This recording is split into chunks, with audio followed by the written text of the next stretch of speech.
In Matt Fraction and Jorge Jimenez's Batman, Gotham teeters on the edge of chaos. But hey, what's new? The immortal Vandal Savage has declared war on Batman, using his position as commissioner to bend the city's police forces to his authoritarian will. During a robbery gone wrong by a costumed criminal named Anarchy, Savage's overzealous officers shot an unarmed man over stolen baby formula and even tried to arrest Robin. The clash ended with a fatal shooting between officers when they disagreed on how to handle Batman. This acts as a stark reminder of the deadly consequences of unchecked authority and a clear illustration of how Batman and Robin's morals set them apart from those who wield power recklessly. Savage wasted no time exploiting the tragedy though. He planted evidence at the scene to frame Batman and coerced cooperation from a hospitalized officer by cutting off his oxygen, igniting a personal campaign against the Dark Knight. Unbeknownst to him, a young boy witnessed his actions from a nearby fire escape and passed the footage to a reporter. But even with proof, the challenges of exposing corruption in a city where traditional media is struggling are immense.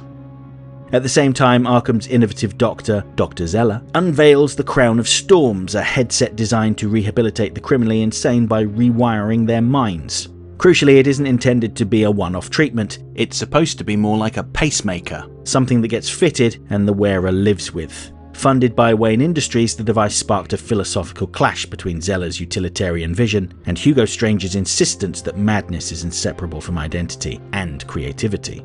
The ethical line between rehabilitation and erasure is thin, and Batman was left to navigate the moral implications. Crucially, Bruce Wayne made the choice to continue funding Zeller's research despite its lack of profitability, showing a moral capitalism at work. Wealth as a tool to benefit society rather than simply generate more money. Meanwhile, the Riddler returned in a violent spree, attempting to steal the Crown of Storms. Batman intervened as the villain began acting erratically, unable to stop shouting riddles, and he took him to Arkham. In a lighter moment, Bruce Wayne had an amusing interaction with Dr. Zeller, who was so engrossed in her work that she directed him to speak to a stuffed toy bat who she calls Dr. Batman, and she failed to recognize who he was. The encounter ended with Bruce Wayne offering to take Dr. Zeller for dinner to further discuss her work. And that's where this issue picks up, with Bruce Wayne meeting Dr. Zeller for their date that is totally not a date, or so they keep trying to convince each other. Now, before going further, I had a realization in the weeks between reading issue 4 and issue 5. If you've been following along with these videos about Batman Volume 4, then you'll know that I wondered if the Riddler's sudden switch to crime indicated a problem with the Crown of Storms, as if he had been receiving treatment and it had somehow broken his mind. Well, now that I think about it some more, I think the Riddler was just being impatient. He wanted his obsession with riddles and wordplay to come to an end, and that final riddle wasn't an explanation of what had happened to him, it was his request for help.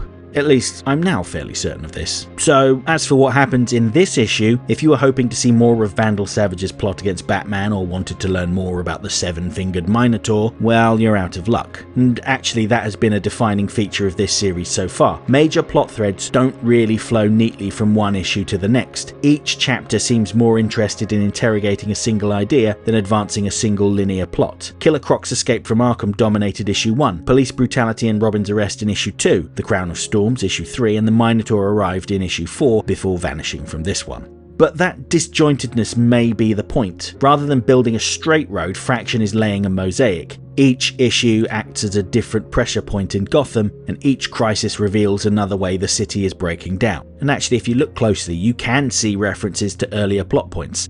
Like that red gas coming out from underneath the manhole covers that seemed like a throwaway line during a news report, but will probably become a much bigger thing in future issues.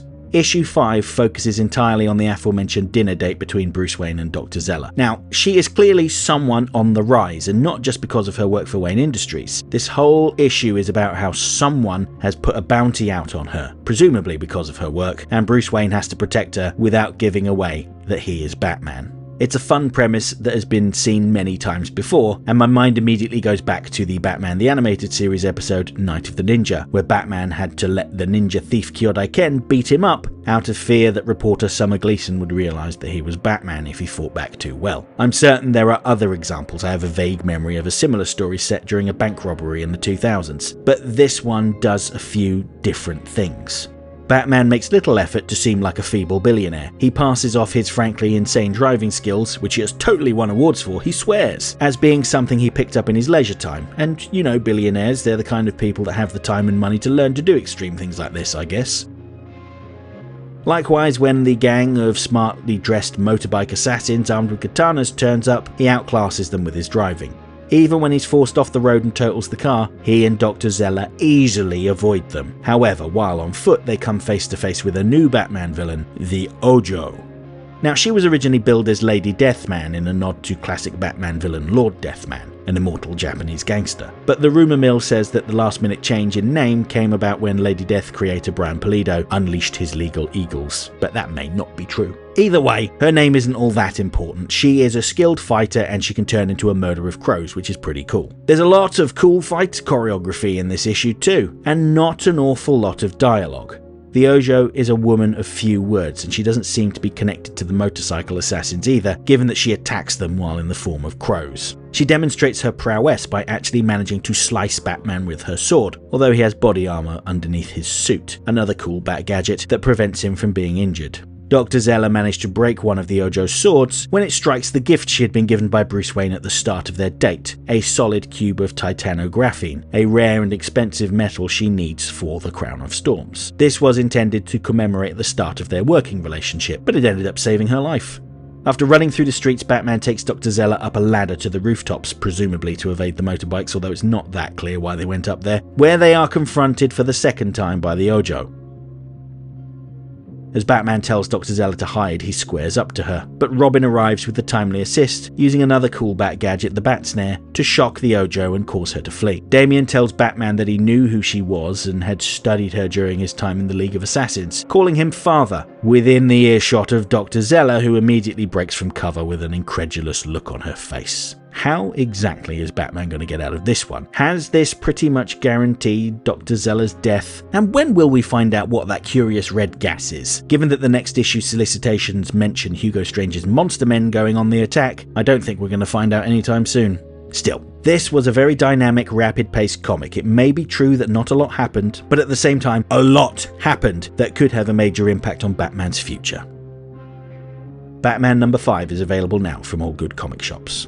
I would encourage you to research your local comic shop, and if you don't have one near you, I'm certain there are dozens of good comic stores nearby that would be happy to mail you your comics. If you're opposed to the idea of cluttering up your home with comics, then you can get this one digitally from places like Amazon as well as Neon Ichiban. Personally, I prefer physical comics, but I do like the convenience of having thousands of comic books accessible on my phone, but you do what works best for you.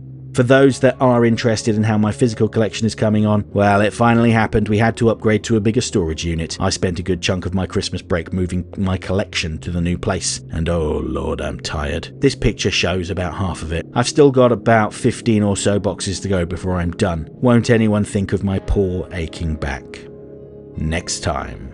Due to some recent schedule reshuffling, there won't be any Absolute comics out until the last week of January, when 4 drop at once. I'll see if I can find something else to talk about in the meantime, but if not, I'll be back then to talk about Absolute Batman 16, which sees Batman going to his new bestie Wonder Woman in search of a mystical cure for Waylon Jones. And speaking of Wonder Woman, Absolute Wonder Woman 16 will be up after that, which features the official debut of Absolute Zatanna. Next will be Absolute Martian Manhunter 8, where that creepy agency descends on the town of Middleton with bad intentions. And finally, I'll be talking about Absolute Flash number 11, where the Flash finds himself trapped in the mysterious Still Force. Hope to see you then.